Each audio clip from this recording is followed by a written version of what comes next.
اللہ کے نزدیک اس سے زیادہ کوئی عبادت نہیں کہ تو کسی مسلمان بھائی کا دل خوش کر دے۔ سلام میں سبقت والے کو 30 اور جواب دینے والے کو 10 نیکیاں ملتی ہیں۔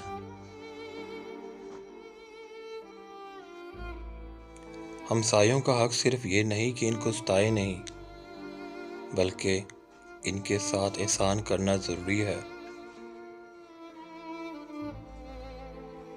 کافر ہمسایہ ایک ہی سا حق ہے، مسلمان ہمسایہ کا 2 چند اور رشتہ دار کا ہمسایہ کاسا چند۔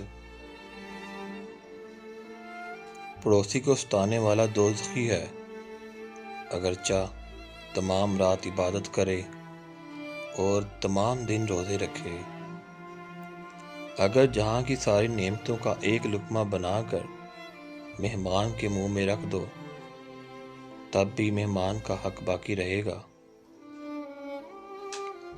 جس شخص کو حق تعالیٰ نے گفتار کردار دونوں عنایت کی ہوں تو سعادت ہے، اگر صرف کردار ہو تو نعمت ہے، اگر فقط گفتار ہو تو مصیبت ہے، اگر دونوں ہی نہ ہو تو آفت ہے۔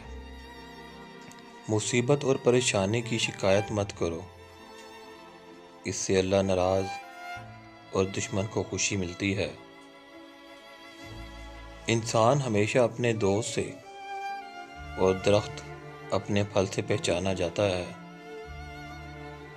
جب کوئی آدمی اکیلا ہو تو اپنے خیالات کو قابو میں رکھے، اور جب مجلس میں ہو تو اپنی زبان کو قابو میں رکھے۔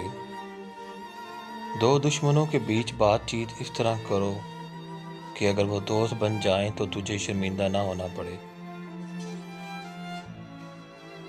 بیماری جس کے اندر نمودار ہو کر جسم ہی کو گلا دیتی ہے، اور دوا باہر سے آ کر اس کی شفا دیتی ہے، پس بدخواہ یگانہ سے خیر خواہ بیگانہ بہتر ہے۔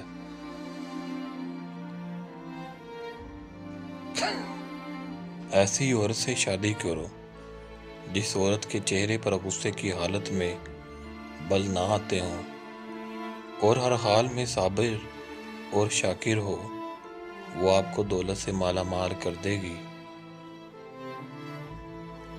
دنیا میں ذلت کی ہزاروں صورتیں ہیں، لیکن ان میں ذلت قرض سب سے سخت تر ہے۔ تمہارا دشمن خواہ مچھر سے بھی چھوٹا ہو، مگر اسے ہاتھی سے ہی بڑا جانو۔